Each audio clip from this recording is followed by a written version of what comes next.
Tema 1.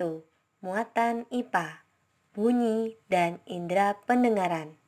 SDIT Al-Ihsan, kelas 4.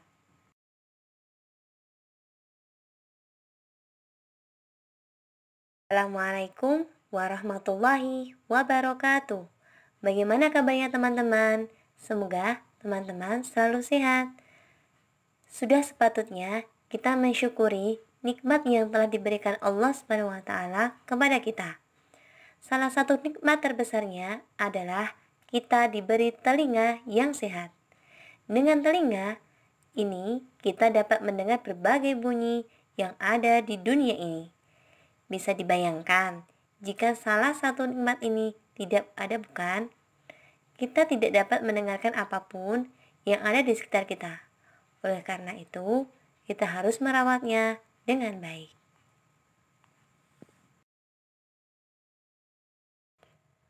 Teman-teman sudah melihat bagian-bagian telinga kan? Bagian-bagian telinga dibagi menjadi 3. Telinga luar, telinga tengah, dan telinga dalam. Telinga luar terdiri dari daun telinga, lubang telinga, dan saluran telinga. Daun telinga berfungsi untuk menangkap gelombang suara. Lubang telinga berfungsi untuk jalan masuknya suara ke gendang telinga. Sedangkan saluran telinga berfungsi meneruskan rangsangan bunyi ke gendang telinga. Bagian yang selanjutnya, telinga tengah. Telinga tengah ada gendang telinga. Gendang telinga berfungsi merubah bunyi menjadi getaran. Kemudian ada 3 tulang pendengaran yang terdiri dari tulang martil, tulang landasan, dan tulang sangurdi yang berfungsi memperkuat dan menghantarkan getaran ke seluruh telinga yang lebih dalam. Yang ketiga adalah saluran eustachius. Saluran ini berfungsi untuk menyeimbangkan tekanan udara.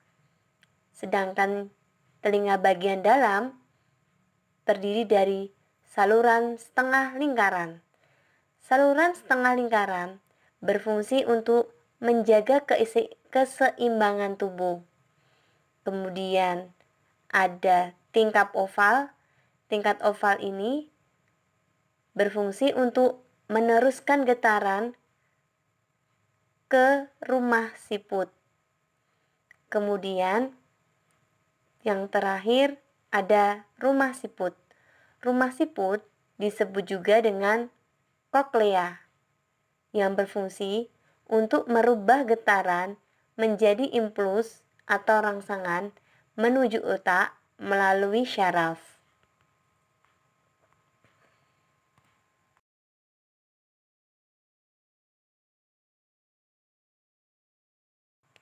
Bagaimana bunyi dapat kita dengar?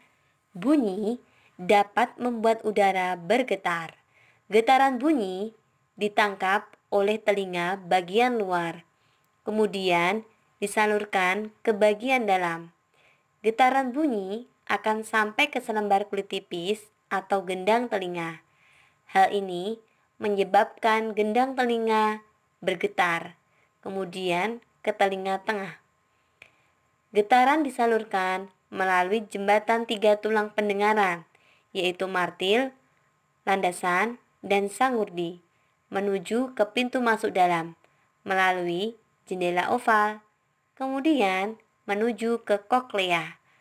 Setelah itu, diubah menjadi impuls listrik dan dikirim ke syaraf pendengaran menuju ke otak. Otak akan menerjemahkan impuls sebagai suara.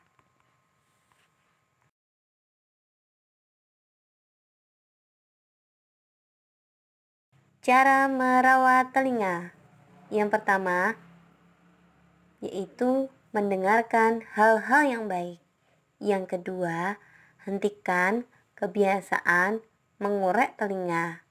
Yang ketiga, menghindari suara yang terlalu keras. Dan yang keempat, melakukan pemeriksaan secara rutin. Kalau tadi tentang indera pendengaran, sekarang kita akan berbicara tentang bunyi. Bunyi adalah sesuatu yang dihasilkan dari benda yang bergetar. Bunyi adalah sesuatu yang dihasilkan dari benda yang bergetar. Sumber bunyi. Sumber bunyi adalah semua benda yang dapat menghasilkan bunyi. Sumber bunyi adalah semua benda yang dapat menghasilkan bunyi.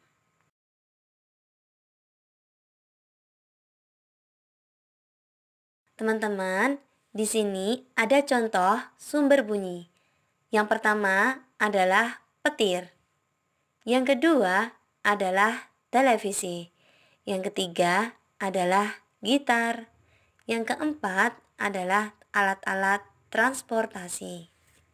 Semuanya ini menghasilkan bunyi, sehingga disebut sumber bunyi. Berdasarkan frekuensinya, bunyi digolongkan menjadi 3. Yang pertama, infrasonik, yaitu bunyi yang frekuensinya kurang dari 20 Hz. Contohnya adalah anjing, lumba-lumba, dan jangkrik. Yang kedua adalah gelombang audiosonik, yaitu bunyi yang frekuensinya di antara 20 sampai 20.000 Hz. Ini manusia.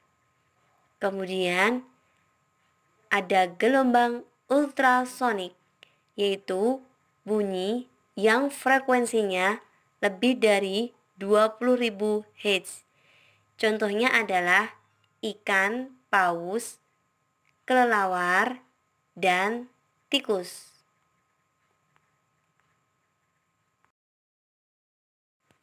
Sifat gelombang bunyi.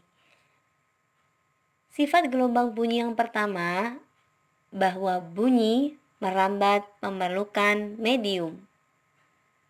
Medium yang pertama adalah benda padat.